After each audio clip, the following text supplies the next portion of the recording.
আসসালামু আলাইকুম প্রিয় শিক্ষার্থীরা, আমরা এই পর্বে সপ্তম অধ্যায় থেকে একটা বোর্ড সৃজনশীল প্রশ্ন সমাধান করব।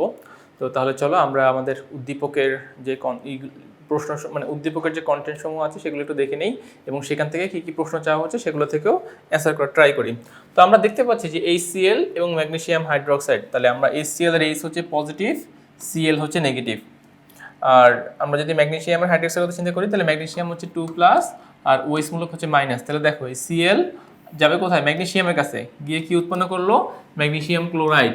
আর এই H যাবে কোথায়? H যাবে OH মূলকের কাছে, গিয়ে কি উৎপন্ন করলো? গিয়ে উৎপন্ন করলো পানি, গিয়ে পানি উৎপন্ন করলো। সো ম্যাগনেসিয়াম ক্লোরাইড পানি, ম্যাগনেসিয়াম হাইড্রোক্সাইড হাইড্রোক্লোরিক অ্যাসিড। আচ্ছা, তাহলে ফার্স্টে আমরা এইটুকু জানতে পারলাম। এখন আমরা যাব প্রশ্ন উত্তরে। তো আমাদের প্রথম প্রশ্ন দুর্বল অ্যাসিড কাকে বলে? দুর্বল অ্যাসিড কাকে বলে? সো দেখো এখান থেকে আমরা দুর্বল অ্যাসিডের সংজ্ঞায় যাচ্ছি। কি বলেছে দেখো, দুর্বল অ্যাসিড যে অ্যাসিড পানিতে সম্পূর্ণরূপে বিয়োজিত না হয়, আংশিকভাবে বিয়োজিত হয়, তাদেরকে দুর্বল অ্যাসিড বলে। অর্থাৎ আমরা জানি যে অ্যাসিড সমূহ কি করতে পারে? পানিতে দ্রবীভূত হয়ে হাইড্রোজেন আয়ন বা প্রোটন দান করতে পারে। এখন দুর্বল অ্যাসিড যারা, তারা পানিতে সম্পূর্ণরূপে বিয়োজিত হয় না, বরং আংশিক বিয়োজিত হয়। তো এই আংশিক যারা বিয়োজিত হয় পানিতে, এদেরকে কি বলা হয়? এদেরকে বলা হয় দুর্বল অ্যাসিড। গেল আমাদের কয়ের প্রশ্ন। আমরা যাচ্ছি আমাদের ক্ষয়ের প্রশ্নে, যে সঠিক খাদ্য নির্বাচনে পাকস্থলীর অ্যাসিডিটি হ্রাস করে ব্যাখ্যা করে। অর্থাৎ আমাদের পাকস্থলী থেকে সবসময় কিন্তু হাইড্রোক্লোরিক অ্যাসিড নিঃসৃত হয় খাদ্য পরিপাক করার জন্য। তো এই যে হাইড্রোক্লোরিক অ্যাসিড একটা তীব্র অ্যাসিড বা একটা শক্তিশালী অ্যাসিড, তার মানে পাকস্থলী সবসময় কি থাকে? একটা অম্লীয় পরিবেশ বজায় থাকে পাকস্থলীতে। তো আমরা যদি সঠিক খাদ্য নির্বাচন করতে পারি, তখন কি করতে পারি? নির্বাচন করার মাধ্যমে আমরা আমাদের এই অ্যাসিডিটিকে দূর করতে পারি।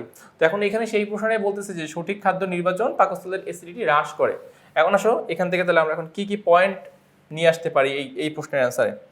তো বলতেছে যে সকল খাদ্যদ্রব্য বা পানীয়তে অ্যাসিডীয় হয় সেগুলো অতিরিক্ত গ্রহণ করা যাবে না। আমরা সেগুলো অতিরিক্ত গ্রহণ করলে আমাদের সমস্যা হবে আর কি। বরং আমরা গ্রহণ করবো সেই সকল খাদ্য যে সকল খাদ্যের মধ্যে কি আছে? ক্ষারধর্মী ভাব আছে। যে সকল খাদ্যের মধ্যে ক্ষারধর্মী ভাব আছে আমরা সেগুলো গ্রহণ করবো। সো দেখো, ক্ষারধর্মী ভাব কি করবে? অতিরিক্ত অম্লীয় যে পরিবেশ, সেই অতিরিক্ত অম্লীয় পরিবেশকে প্রশমিত করবে। এখন কার কার কথা বলছে দেখো, যেরকম ব্রোকলি, তারপরে পুঁই শাক, পালং শাক, গাজর, সিম, তারপরে হচ্ছে বিট, লেটুস পাতা, মটর, মাশরুম, আলু, ভুট্টা, ফুলকপি ইত্যাদি আমাদেরকে গ্রহণ করতে হবে। কেন? কারণ এই সকল খাবার হচ্ছে ক্ষারধর্মী। এই ক্ষারধর্মী খাবারগুলো তোমার পাকস্থলীর যে অম্লীয় পরিবেশ আছে সেই পরিবেশের সাথে বিক্রিয়া করে সেই অম্লীয় ভাবটাকে নিষ্ক্রিয় করে দিবে। ঠিক আছে? আচ্ছা, ইত্যাদি গ্রহণ করতে হবে। এছাড়াও দুগ্ধ জাতীয় খাবার অ্যাসিডিটি কমাতে সহায়তা করে। একইভাবে সঠিক খাদ্য নির্বাচনে পাকস্থলীর অ্যাসিডিটি হ্রাস করে। মানে দুগ্ধ জাতীয় যে খাবার যেগুলো আছে সেগুলো কি করতে পারে? অ্যাসিডিটি নির্মূল করতে পারে। অ্যাসিডিটি নির্মূল করতে পারে। তাই সঠিক খাদ্য নির্বাচনই হবে আমাদের পাকস্থলীর যে অম্লীয় ভাব, সেই অম্লীয় ভাবটা দূরকরণে সঠিক খাদ্য নির্বাচনই একমাত্র উপায়। আমরা সঠিক খাদ্য নির্বাচন করার মাধ্যমে আমরা আমাদের সেই যে অবস্থা আছে সেই অবস্থাকে আমরা প্রশমিত করে ফেলতে পারবো। 3 নম্বর কি বলছে দেখো, যে উদ্দীপকের বিক্রিয়াটি ধরন ব্যাখ্যা করো। এই যে বিক্রিয়াটা আমরা এখানে দেখতে পাচ্ছি, মূলত এটা একটা প্রশমন বিক্রিয়া। কেন? দেখো এইটা কি? ম্যাগনেসিয়াম ক্লোরাইড কি? লবণ। আর H2O হচ্ছে পানি। দেন ম্যাগনেসিয়াম হাইড্রোক্সাইড হচ্ছে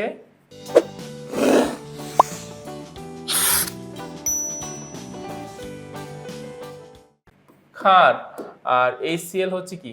HCl হচ্ছে অ্যাসিড। তাহলে ম্যাগনেসিয়াম হাইড্রোক্সাইড ক্ষার, HCl অ্যাসিড, ম্যাগনেসিয়াম ক্লোরাইড লবণ এবং H2O পানি। তাহলে আমরা জানি যে বিক্রিয়ার মাধ্যমে অ্যাসিড এবং ক্ষার বিক্রিয়া করে লবণ এবং পানি তৈরি করে সেই বিক্রিয়াকে বলা হয় প্রশমন বিক্রিয়া। তো এবার এই জায়গাতে আমার প্রশমন বিক্রিয়ার যে ক্রাইটেরিয়া যেগুলো আছে সেগুলো এখন আমাকে তুলে ধরতে হবে। ওকে, তো দেখো এখানে কি বলতেছে, HCl এর H+, Cl-, ম্যাগনেসিয়াম 2+, OH-। তাহলে ম্যাগনেসিয়াম আর ক্লোরিন মিলে উৎপন্ন করতেছে ম্যাগনেসিয়াম ক্লোরাইড। হাইড্রোজেন আর হাইড্রোক্সিল মূলক মিলে উৎপন্ন করতেছে পানি। এখন এখানে আসলে যেটা বলতেছে যে উক্ত বিক্রিয়াটি একটি প্রশমন বিক্রিয়া। প্রশমন বিক্রিয়ার কথা বলছে, যে রাসায়নিক বিক্রিয়ায় অ্যাসিড এবং ক্ষার বিক্রিয়া করে লবণ এবং পানি তৈরি করতে পারে তাদেরকে বলা যায় প্রশমন বিক্রিয়া। তো এইখানে এই যে ম্যাগনেসিয়াম হাইড্রোক্সাইড একটা ক্ষার, কেন? কারণ এর মধ্যে ক্ষারের শর্ত আছে, ক্ষারের বৈশিষ্ট্য আছে। এ আমাদেরকে OH মূলক দান করতে পারে, এ আমাদেরকে OH মূলক দিতে পারে। ঠিক আছে কথাটা? আচ্ছা, আর HCl হচ্ছে একটা অ্যাসিড। কেন? কারণ সে আমাদেরকে হাইড্রোজেন আয়ন দিতে পারে। তাহলে ম্যাগনেসিয়াম হাইড্রোক্সাইড আমাদেরকে OH মূলক দিতে পারে, আর HCl আমাদেরকে কি করতে পারে? HCl আমাদেরকে হাইড্রোক্লোরিক অ্যাসিড দিতে পারে। তাহলে এই যে HCl থেকে হাইড্রোজেন আয়ন আর ম্যাগনেসিয়াম হাইড্রোক্সাইড থেকে হাইড্রোক্সিল আয়ন মিলে কি উৎপন্ন হবে, পানি উৎপন্ন হবে। এবং যে অবশিষ্ট যেই আয়নগুলো আছে লাইক ক্লোরাইড আয়ন এবং ম্যাগনেসিয়াম আয়ন, এরা আবার পরস্পর মিলে কি তৈরি করতে পারবে, ম্যাগনেসিয়াম ক্লোরাইড লবণ তৈরি করতে পারবে। তাহলে আমরা এখান থেকে বলতে পারি যে ম্যাগনেসিয়াম ক্লোরাইডের থেকে আমরা লবণ মানে ম্যাগনেসিয়াম ক্লোরাইডকে আমরা লবণ হিসেবে চিহ্নিত করতেছি, আর পানিকে তো আমরা নিরপেক্ষ যৌগ হিসেবে চিহ্নিত করতেছি। ইভেন লবণটাও নিরপেক্ষ পদার্থ। আর HCl এর H+ হচ্ছে অ্যাসিড, যে আমাকে হাইড্রোজেন আয়ন দিচ্ছে, আর ম্যাগনেসিয়াম হাইড্রোক্সাইডের OH মূলকটা হচ্ছে আমাদের ক্ষারীয় যেই আয়ন, যে আমাকে HCl এর H+ এবং ম্যাগনেসিয়াম হাইড্রোক্সাইডের OH- মিলে পরবর্তীতে পুনরায় কি তৈরি করতে পারবে, পানি তৈরি করতে পারবে। আচ্ছা, গেল এটা। এবারে আমরা যাচ্ছি আমাদের ঘ নাম্বার প্রশ্নে। দেখো তো ঘ নাম্বার প্রশ্নে কি বলেছে, দৈনন্দিন জীবনে দ্বিতীয় বিক্রিয়ক জাতীয় পদার্থের গুরুত্ব কি করতে হবে, আমাকে বিশ্লেষণ করতে হবে। দ্বিতীয় জাতীয় যে পদার্থ, তার মানে ক্ষারের গুরুত্ব দৈনন্দিন জীবনে, এটার গুরুত্ব জাস্ট ব্যাখ্যা করতে বলা হয়েছে। আচ্ছা, তো আসো আমাদের ক্ষারের ম্যাগনেসিয়াম হাইড্রোক্সাইডের যে ব্যবহারটা, আমরা এখন সেই ব্যবহারটা দেখব। ম্যাগনেসিয়াম হাইড্রোক্সাইডকে কোন কোন কাজে লাগানো যায়, কিভাবে লাগানো যায়, এটি এখন আমরা এখানে আলোচনা করার চেষ্টা করব। তাহলে 1 নাম্বার পয়েন্ট কি বলছে দেখো, যে গ্যাস্ট্রিকের ব্যথা বা অ্যাসিডিটির কারণে আমাদের যে অ্যান্টাসিড ঔষধ খাই তার একটি অন্যতম উপাদান হলো ম্যাগনেসিয়াম হাইড্রোক্সাইড নামক ক্ষার। অ্যাসিডিটির জন্য দায়ী হাইড্রোক্লোরিক অ্যাসিডের সাথে ম্যাগনেসিয়াম হাইড্রোক্সাইড বিক্রিয়া করে প্রশমন বিক্রিয়া ঘটায়, যার ফলে অতিরিক্ত হাইড্রোক্লোরিক অ্যাসিড প্রশমিত হয়ে যায় এবং ব্যথা আর থাকে না। খুব ভালো একটা পয়েন্ট। আমি একটু বিক্রিয়াটা তোমাদেরকে দেখাই দেই। দেখো, আমাদের পাকস্থলীতে থাকে হাইড্রোক্লোরিক অ্যাসিড, এর সাথে ম্যাগনেসিয়াম হাইড্রোক্সাইডের যে বিক্রিয়ার কথা বলছি, তাহলে এই ম্যাগনেসিয়াম হাইড্রোক্সাইড কোথায় পাওয়া যায়, অ্যান্টাসিড নামক যে ট্যাবলেট থাকে সেই অ্যান্টাসিড নামক ট্যাবলেটের মধ্যে এই ম্যাগনেসিয়াম হাইড্রোক্সাইড পাওয়া যায়। তাহলে ম্যাগনেসিয়াম হাইড্রোক্সাইডের HCl বিক্রিয়া করে উৎপন্ন করতেছে ম্যাগনেসিয়াম ক্লোরাইড এবং পানি উৎপন্ন করতেছে। তো ঘটে, ফলে আর অতিরিক্ত অ্যাসিড থাকে না, প্রশমিত হয়ে যায়, ব্যথা আর থাকে না। গেল একটা। দেখো, এছাড়াও খেয়াল করো, তাহলে আমরা একটা পয়েন্ট কিন্তু পেয়েছি, ম্যাগনেসিয়াম হাইড্রোক্সাইডের যে ইউজেস তার একটা গুরুত্বপূর্ণ পার্ট আমরা এখানে কথা বলেছি। সেকেন্ড যেই আরেকটা পয়েন্ট দেখো, এছাড়া বিভিন্ন আন্ত্রিক, আমাদের অন্ত্রের মধ্যে বিভিন্ন যে সমস্যা থাকে, কোষ্ঠকাঠিন্য ইত্যাদি উপশম করতে কি করা হয়, ম্যাগনেসিয়াম হাইড্রোক্সাইড ব্যবহার করা হয়। মৌমাছির হুল ফুটানো বা পিঁপড়ার কামড় দিলে আমরা জ্বালাপোড়া নিয়ন্ত্রণ করতে চুন ব্যবহার করি। এই চুনও কিন্তু একটা ক্ষার জাতীয় পদার্থ। মনে রাখতে হবে যে আমাদের পিঁপড়া বা মৌমাছি কামড় দিলে আমরা সেই জায়গাটা ফুলে ওঠে, সেখানে আমরা চুন প্রয়োগ করি। এই চুনটাও একটা ক্ষার জাতীয় পদার্থ। মাটির অ্যাসিডিটি বাড়লে এর উর্বরতা নষ্ট হয়, তখন ক্ষারক ব্যবহার করে অ্যাসিডকে প্রশমিত করা যায়। আমরা তখন মাটির অ্যাসিডিটিকে কমানোর জন্য ক্যালসিয়াম অক্সাইড, ক্যালসিয়াম হাইড্রোক্সাইড অথবা কখনো কখনো আমরা ক্যালসিয়াম কার্বনেটও ব্যবহার করে থাকি। ঠিক আছে কথাটা? তাহলে এই যে ক্যালসিয়াম অক্সাইড, ক্যালসিয়াম হাইড্রোক্সাইড, এগুলো কি ক্ষারীয় বস্তু, এগুলো অ্যাসিডকে কি করতে পারে, প্রশমিত করতে পারে। এছাড়াও আমরা যে সাবান ব্যবহার করি, সেই সাবানের মধ্যেও কি থাকে, ক্ষার থাকে। তো আমরা এখানে ক্ষারের চারটা ইম্পর্টেন্ট পয়েন্ট আমরা শিখলাম। নাম্বার 1, পাকস্থলীতে অ্যাসিডিটির পরিমাণ বেড়ে গেলে আমরা ম্যাগনেসিয়াম হাইড্রোক্সাইডটা গ্রহণ করি, যেটা একটা ক্ষারীয় বস্তু, অ্যাসিডকে গিয়ে প্রশমিত করে। 2 নম্বরে হচ্ছে যে সাবান প্রস্তুতিতে আমরা এই সোডিয়াম হাইড্রোক্সাইড বা পটাশিয়াম হাইড্রোক্সাইড নামক ক্ষার ব্যবহার করি।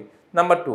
নাম্বার 3, মাটিতে যদি অ্যাসিডের পরিমাণ বেড়ে যায় বা পিএইচ এর মান কমে যায়, বোথ কেস সেম জিনিসই বোঝায়, এক্ষেত্রেও তোমরা ক্যালসিয়াম অক্সাইড বা চুন, ক্যালসিয়াম হাইড্রোক্সাইড বা চুনের পানি অথবা চুনা পাথর, ক্যালসিয়াম কার্বন বা চুনা পাথর, এই সকল উপাদান ব্যবহার করি।